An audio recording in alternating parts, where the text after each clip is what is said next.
ঢালিউড তারকা শাকিব খান ও শবনম বুবলির সম্পর্কটা যেন সুপ্ত আগ্নেয়গিরি, যেটার অস্তিত্ব খুব একটা দৃশ্যমান নয়, কিন্তু মাঝে মধ্যে নিজেদের মধ্যকার বিভিন্ন ইস্যুতে তারা বিস্ফোরিত হন। উগ্রদের নানা মন্তব্য, বিচ্ছেদের পর তাদের একমাত্র ছেলে বীর ছাড়া খুব একটা একসঙ্গে হন না শাকিব বুবলি। যদিও বীর বেড়ে উঠেছে তার মায়ের কাছেই, তবুও বাবার আদর যত্ন থেকে বঞ্চিত হচ্ছেন না। বিভিন্ন উৎসব কিংবা উপলক্ষে ছেলেকে উপহার দিতেও দেখা যায় এই নায়ককে।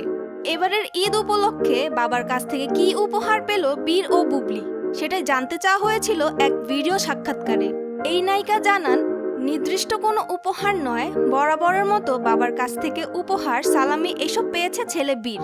বুবলি বলেন, আসলে হয় কি, বাবা ছেলে সম্পর্ক তো সারা জীবনের, সেখান থেকে উপহার দেওয়া নেওয়া, সালামি এগুলো তো থাকেই। আপনি কোনো উপহার পেয়েছেন কিনা শাকিব খানের কাছ থেকে, এমন প্রশ্নের জবাবে এই নায়িকা বলেন, আমি যখন ওদের সুন্দর সেই মুহূর্ত দেখি, ওটাই আমার জন্য বড় একটি পাওয়া, অনেক আনন্দের।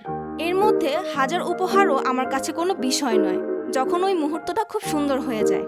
বুবলি আরও বলেন, যে কোনো উৎসবে অনেক উপহার পায় বীর, যেমন ওর নানা নানু, তারপর আমার বোনেরা সবাই দেশের বাইরে থাকে, ওরা পাঠায়। সব মিলিয়ে ওর উপহার পাওয়া হয় প্রচুর। ঈদে মুক্তিপ্রাপ্ত শাকিব খানের তুফান সিনেমা দেশের প্রেক্ষাগৃহতে ঝড় তুললেও খুব একটা সুবিধা করতে পারেনি বুবলি অভিনীত সিনেমা রিভেঞ্জ। নানা অভিযোগ, অনিয়মের কথা উল্লেখ করে সম্প্রতি প্রেক্ষাগৃহ থেকে নামিয়ে ফেলা হয়েছে বুবলির রিভেঞ্জ সিনেমা।